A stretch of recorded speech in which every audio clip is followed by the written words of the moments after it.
Yooyyaa akkam jirtu nagaa keessanii an barsiisaa Ifaan jedhama. Barsiisaa saayikolojiiti. Har'a akka walii wajjin ilaallu mata duree hariiroo jaalala duraa jedhudha. Hariiroo jaalala duraa.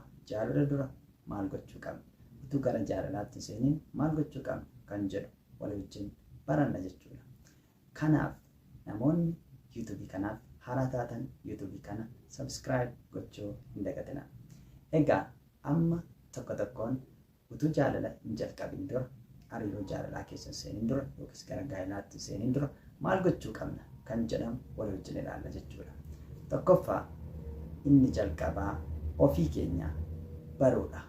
Gara jaalalaatti osoo hin seenin maal gochuun nurraa eegama? Ofii keenya beekuudha. An eenyudha? Karoora akkamiin qaba? Kaayyoo akkamiin qaba? Mul'ata akkamiin qaba? Jennee waa'ee keenya sirriitti adda baasnee beekuudha jechuudha. Isaa booda maal jennaa?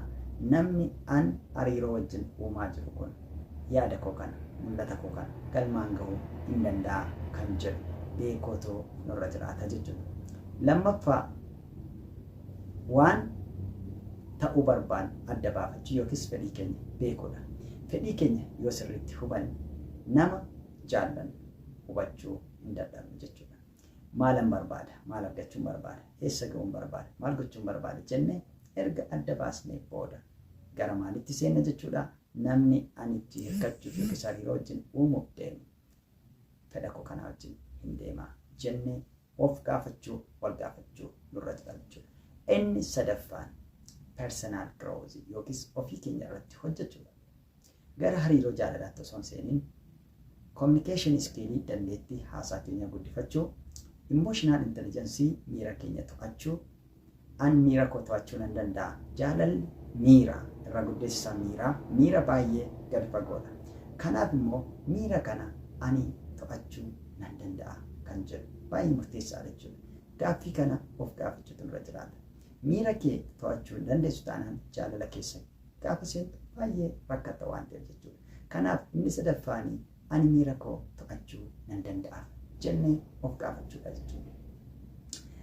Achi jalatti communication skill yookiis haasaa qulqulluu ta'e, clear ta'e dandeettii isaa qabaachuutu nurra jiraata jechuudha. Inni kun utuu gara jaalalaatti hin seeninidha.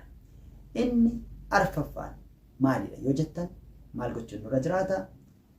Kan nuyi guddifachuu qabnu hariiroo fayyaalessa ta'e, hariiroo fayyaa ta'e qabaachuutu nurra jiraata. Inni shanaffaan baawundarii yookiis daangaan nu gidduu jiraachuu qaba.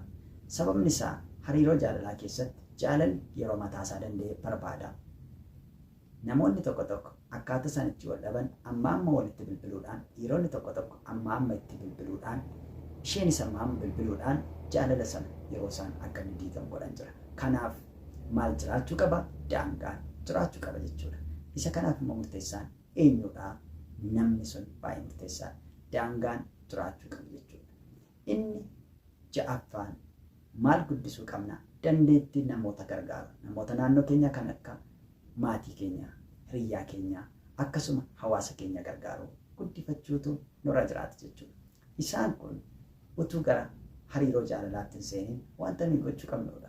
Warra baay'ee barbaachisoo ta'anidha jechuudha. Kan akka gootan immoo hojiirra oolchuun ga'ee keessanidha. Galatoomaa.